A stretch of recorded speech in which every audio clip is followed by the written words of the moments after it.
Annibale Carracci emerges in art history as a restless reformer and a joyous craftsman.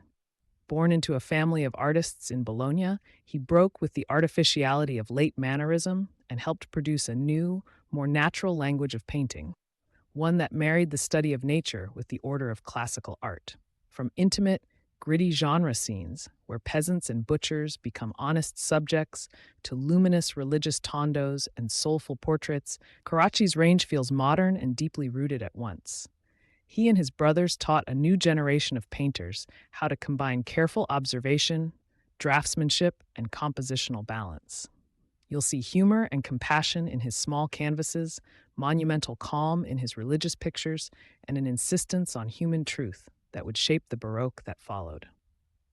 Stay with me and we'll explore his most famous canvases, his studies for grand works, his portraits and drawings, and the surprising ways he brought everyday life into the nobility of art. Before we dive in, don't forget to like and subscribe. Your support helps us keep creating more educational videos like this one. Annibale was born into a workshop culture where apprenticeship, copying the old masters, and family collaboration were the norm. He worked alongside his brothers Agostino and Ludovico, and together they transformed the artistic life of Bologna. In his earliest years, he tackled subjects that other artists of his time might have declined: market scenes, tradesmen, and expressive heads that read as character studies. Look at The Butcher's Shop, a painting that shocks with its frank display of meat and labor, but also rewards with compositional clarity and textured observation. Around the same time, he produced lively portrait types, the laughing youth and heads of peasants or servants that celebrate expression rather than idealized beauty. These early efforts show a restless intelligence, brushwork that records fact, a palette that keeps the flesh believable, and an interest in everyday drama. In Bologna, he and his brothers began teaching a new approach: study the living model, learn from ancient sculpture, and compose with the dignity of classical art. That marriage of study and invention is the seed of the mature Carracci style. One of the things that surprises contemporary viewers is how modern some of Carracci's small genre pictures feel. The Bean Eater is perhaps the most famous example: an unidealized man caught mid-meal, hands in motion, face weathered, light catching the folds of a simple shirt. It reads almost like a candid photograph centuries ahead of its time, but executed with the care of a trained draftsman.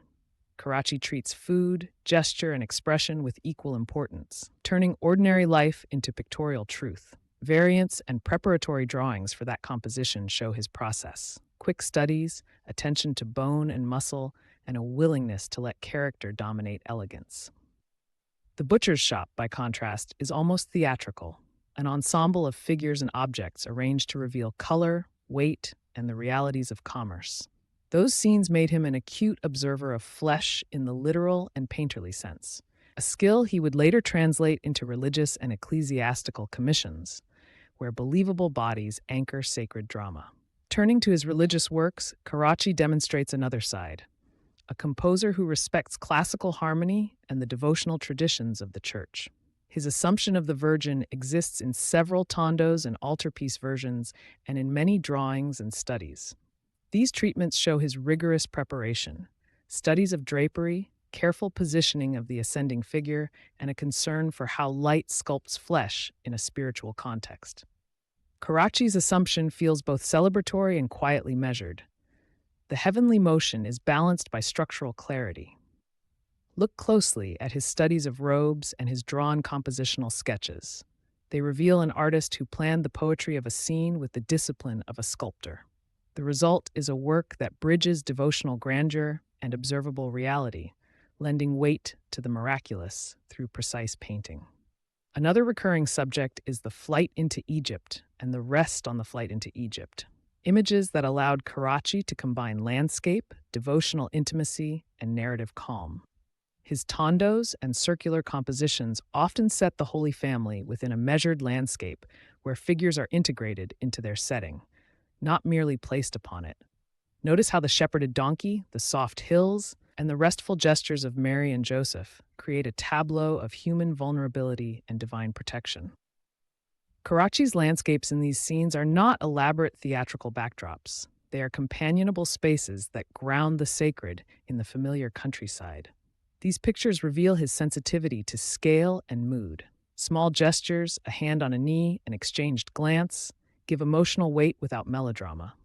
The result is a deeply humane approach to religious narrative. Portraiture was another realm where Carracci excelled. He could be affectionate and revealing in a single head. The lute player, a man with a half smile and honest eyes, feels like the record of a life. Other portraits, including several self-portraits, show how he balanced likeness with artistic identity. The laughing youth captures impish vitality. A sober head study records the slow mapping of age and character. Carracci's portraits are less about flattery than about presence. He used light to model personality and often left backgrounds plain so the viewer's attention stays on the face and hands.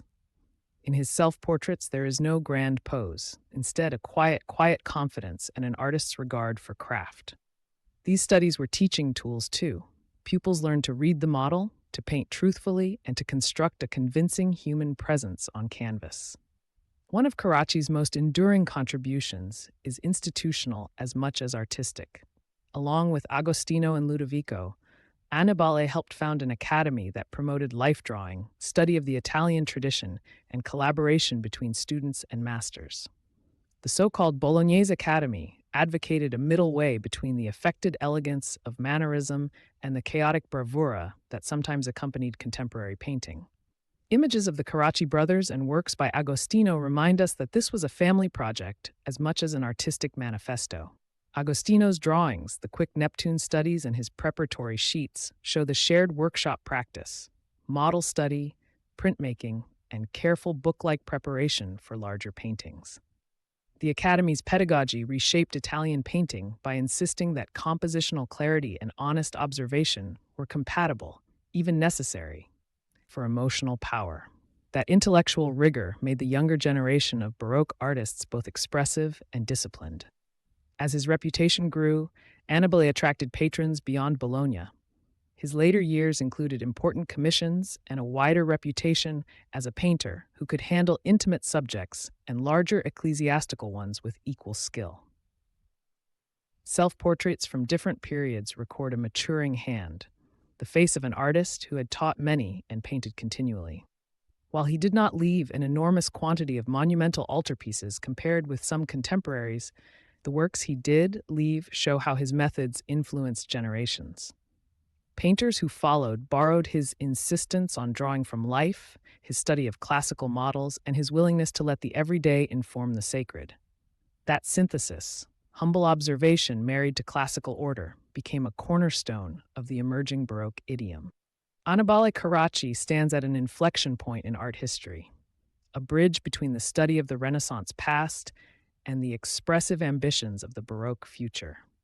He mastered small, vivid scenes like the bean eater in the butcher's shop, brought dignity and craft to portraiture and devotional images such as the Assumption, and taught a generation to draw from life with intellectual rigor.